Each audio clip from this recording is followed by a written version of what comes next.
छठ पूजा भले ही औरों के लिए पूजा होगा, लेकिन हमारे लिए महापर्व के साथ साथ इससे जुड़ा हमारा इमोशन है।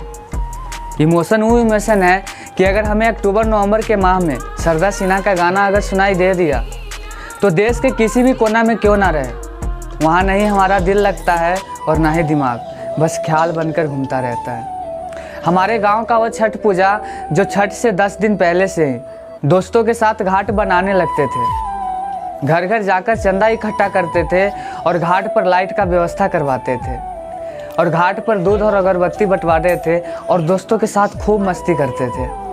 वो दिन जब याद करते हैं ना तो मन ही मन में यूं ही रोना आ जाता है।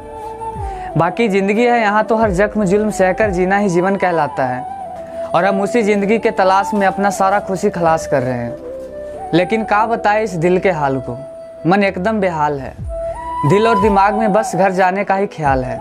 पता है आज भी माई का कॉल आया था, बोल रही थी कि बेटा घर कब आ रहा है। हम एकदम कुछ नहीं बोल पा रहे थे, बस चुपके से सिर्फ रोना आ रहा था। मालूम है क्या है, जब माँ बोली कि बेटा फूल बिना फुलवारी और बेटा बिना महतारी को छठ व्रत रखना एकदम अच्छा नहीं लगता है। जब से माई के वो कॉल आया है ना, तब से हम एकदम पागल हो गए हैं। यूं ही पागल की तरह किसी कोने में सिर्फ रो लेते हैं। बहुत छुट्टी मांगे अपने कमिश्नर साहब से, लेकिन छुट्टी नहीं दिए।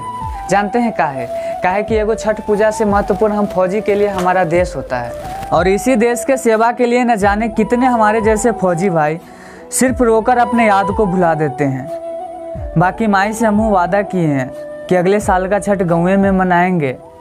आप लोग अपने फैमिली के साथ खुश रहिए, मस्त रहिए और बिंदास रहिए। हम फौजियों को क्या है, कोयल बनकर रह जाते हैं। कोयल बिन बगिया ना सो